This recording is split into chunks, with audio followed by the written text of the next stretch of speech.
I ain't been in here. Shit, it might have been about a year. It feel good to be doing normal things again. This is my place where I like to come and it's a release. It feels good. I love coming to the studio. It's gonna be a hard session. Obviously, with my voice, my stamina is not there. My wind is low, so we're gonna work through it.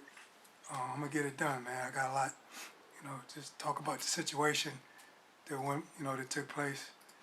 This is probably, it is the hardest thing I've ever been through in my life. It's important to stay positive. I want to motivate people who might be going through the same thing.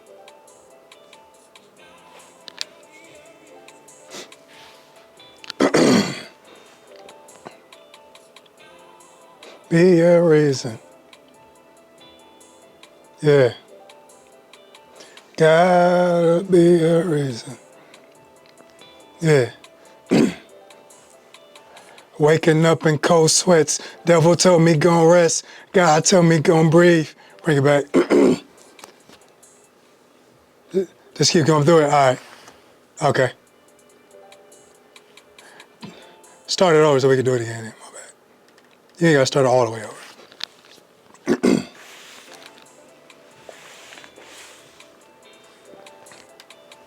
Wake, be a reason.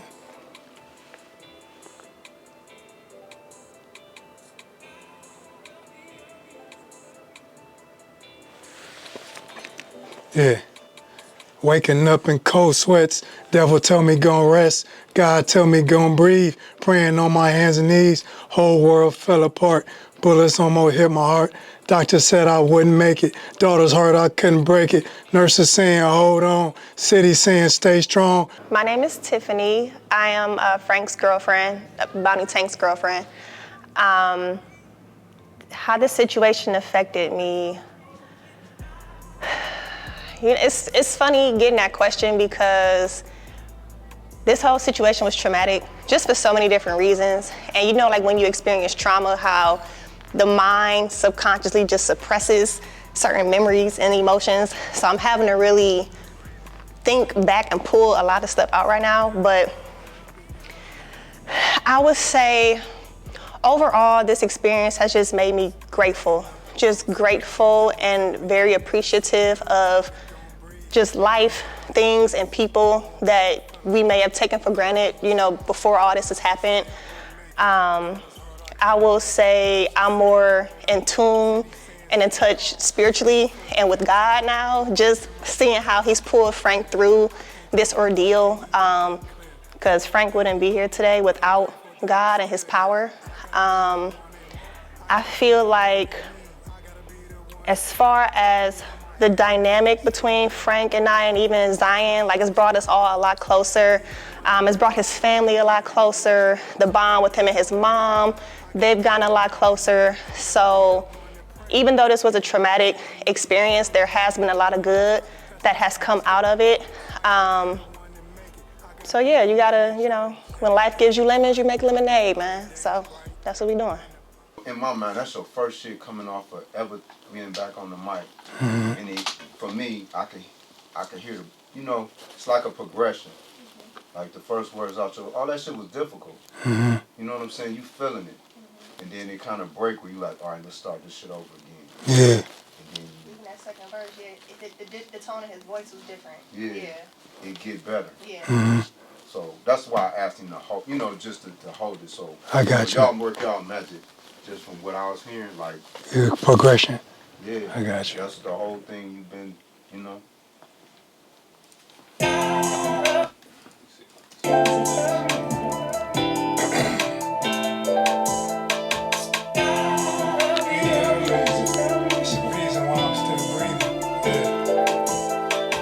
My name is Zion, and Bounty Tank is my dad, of course.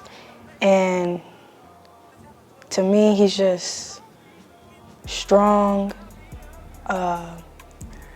talented, wise, and a pure heart.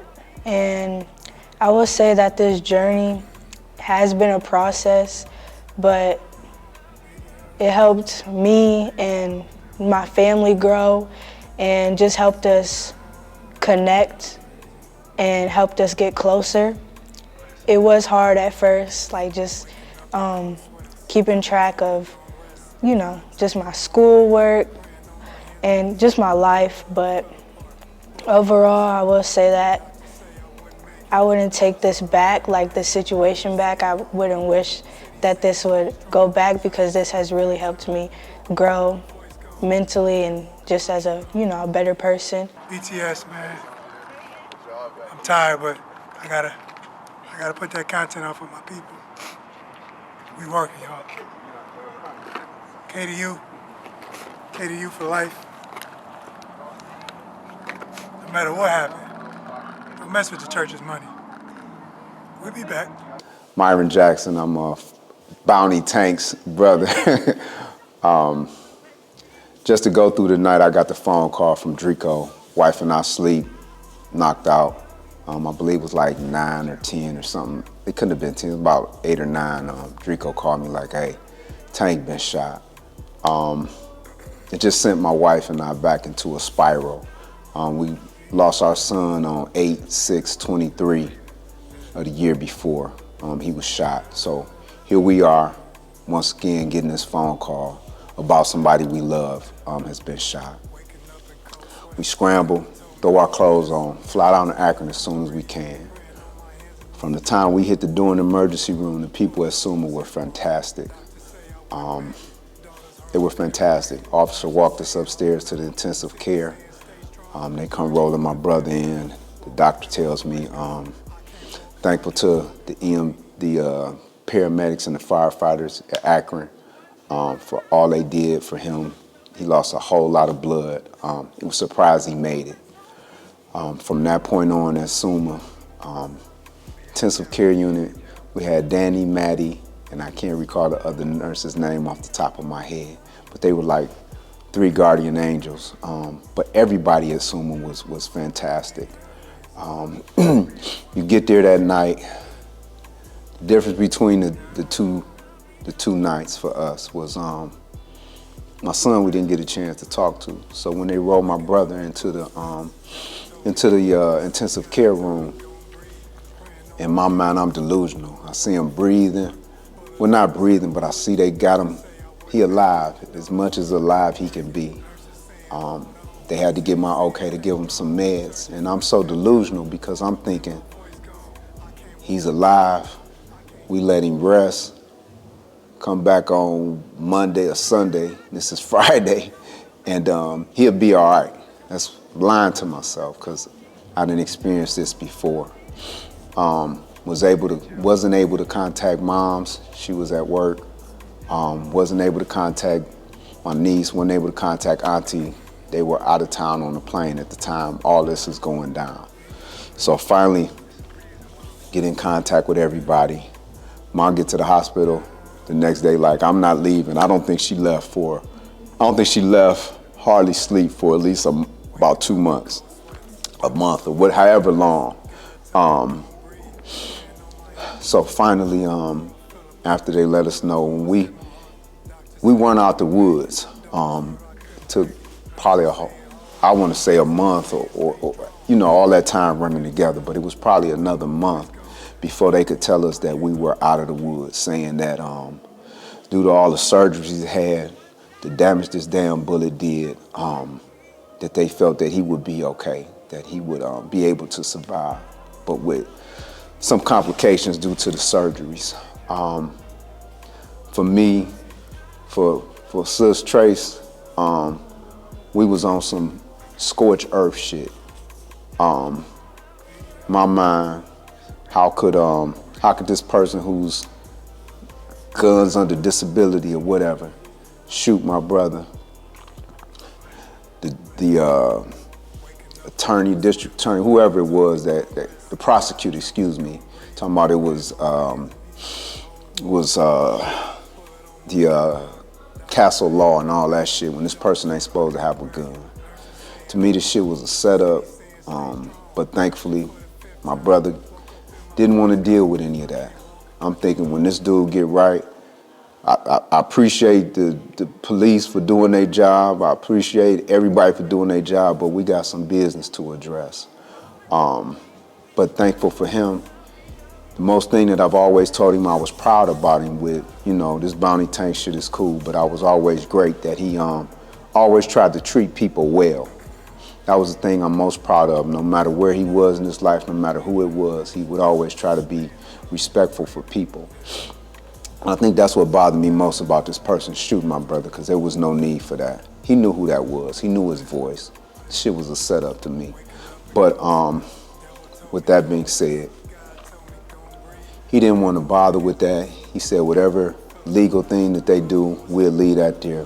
We're gonna concentrate on him getting well. As a family, we set up shifts. Tiff, Auntie, Trace, Moms,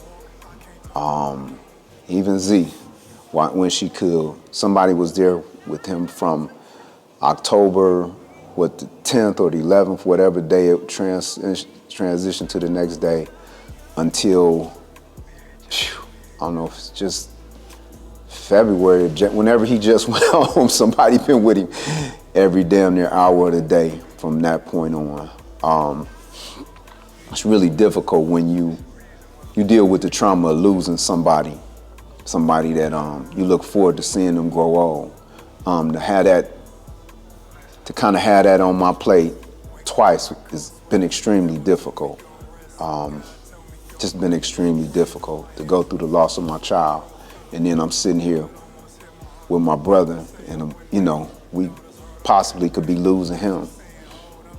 My niece, you know, not have a father. Mom's miss her son, and we all miss, you know, as collectively as a community, we miss a good person who tried to do well by people. Tough time, down to Akron every day for an hour or two. I pick my niece up from school, take her to, you know, we all collectively just joined in as a family to do our best to make sure Bounty Tank Frank was gonna be taken care of.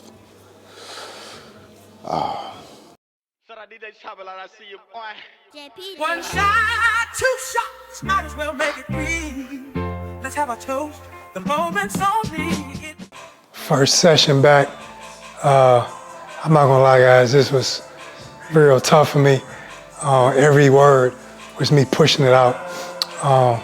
My wind is off. I'm tired. I'm tired. It didn't warm me out, but it felt good. This was therapeutic for me. No matter how tough it was to push it out, this was super therapeutic. I felt good. My spirit felt good. Just boosted up my morale. Just being back in this environment. This is where I can release and speak. So it's my first session back. It won't be the last. I'm working on a new album. So y'all stay tuned, man. Content coming. We're gonna do a whole little documentary on my recovery, rehabbing, me getting back to what I used to be. And we're gonna get back, baby. KDU, Kickdo University for life, y'all. Love y'all, love all my fans. Thank you to everybody that gave me support, sent letters in, sent gifts. I read every letter. I wanna give a special shout out to SUMA, the nursing staff, the doctor staff were wonderful. They kept me alive and they treated me like I was their own family member. So big shout out to SUMA Health. And look out, guys. We coming back better than we left. Love y'all.